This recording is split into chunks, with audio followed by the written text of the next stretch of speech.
నా పేరు బుర్రా జయవర్ధన్ రెడ్డి, ఓసీ విద్యార్థి సంఘం రాష్ట్ర కార్యదర్శి. ఈ నెల 31వ తేదీ అనంతపురం వేదికగా ఓసీ విద్యార్థి యువ గర్జన మహాసభ ఏర్పాటు చేసినాం.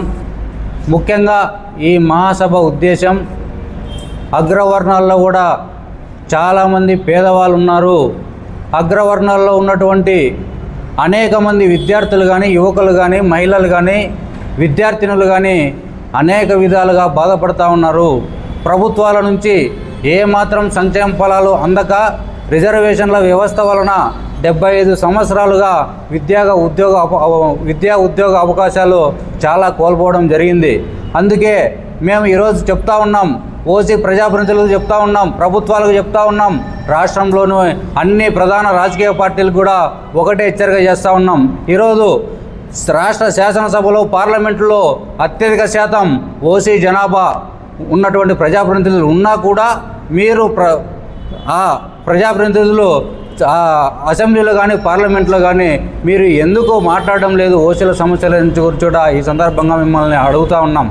అందుకే అప్లికేషన్ స్థాయి నుంచి ఉద్యోగం వరకు కూడా ఈరోజు ఓసీలు వెనకబడిపోతూ ఉన్నారు. అప్లికేషన్ స్థాయి నుంచి ఉద్యోగం వచ్చే వరకు కూడా ఈరోజు రిజర్వేషన్లు అనుభవిస్తూ ఉన్నాం మేము చెప్తా ఉన్నాం. అందుకే మేము ఒకటే డిమాండ్ చేస్తూ ఉన్నాం, రాష్ట్ర ప్రభుత్వాలను, రాజకీయ పార్టీలను ఖచ్చితంగా కూడా ఓసీల సమస్యలు, ఓసీల హక్కుల కోసం ప్రతి ఓసీ బిడ్డ, ప్రతి ఓసీ విద్యార్థి, ప్రతి ఓసీ యువకుడు కూడా ఈ మహాసభకు హాజరై మన సత్తా ఏందో ప్రభుత్వాలకు, రాజకీయ పార్టీలకు కూడా చూపెడదామని చెప్పి కూడా మేము పిలుపునిస్తూ ఉన్నాం.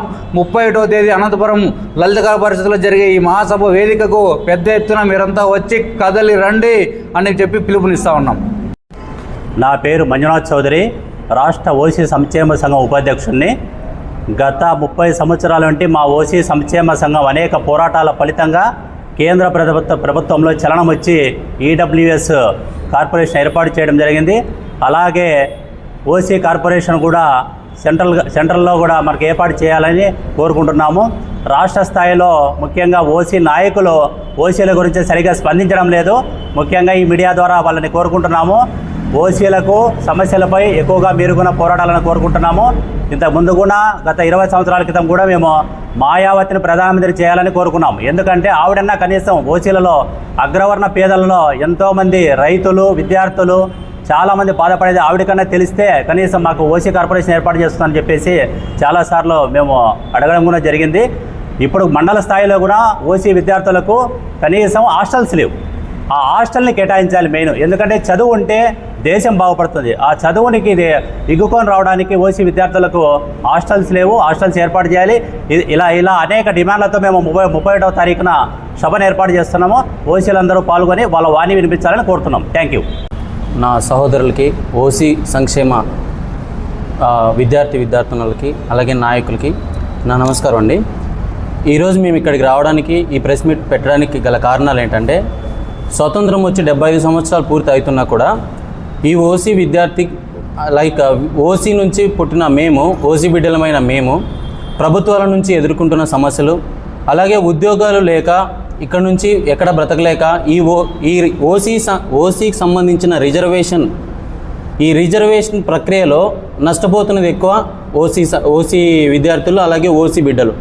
సో ఈ నెల 31 శుక్రవారం మేము పెద్ద ఎత్తున ఒక మీటింగ్ ఏర్పాటు చేయడం జరిగింది. ఓసీకి సంబంధించిన ప్రతి ఒక్కరూ ఆహ్వానితులే.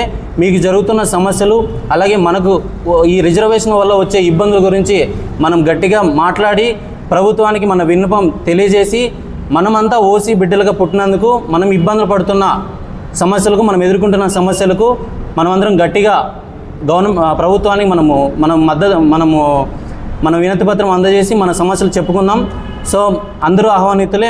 ముస్లిం సోదరులు, అలాగే మన బలిజ సామాజిక వర్గాలు, రెడ్డి సామాజిక, కమ్మ సామాజిక వర్గం అందరూ ఓసీ సంబంధించిన ప్రతి ఒక్కరూ వచ్చి వారి సమస్యలు తెలియజేసి మన ఈ మీటింగ్ని విజయవంతం చేయవలసిందిగా మా అసోసియేషన్ ఓసీ విద్యార్థి సంఘం నుంచి బుర్రా జయవర్ధన్ రెడ్డి అన్న గారి తరఫున అందరినీ కోరుకోవడం జరిగింది. Thank you.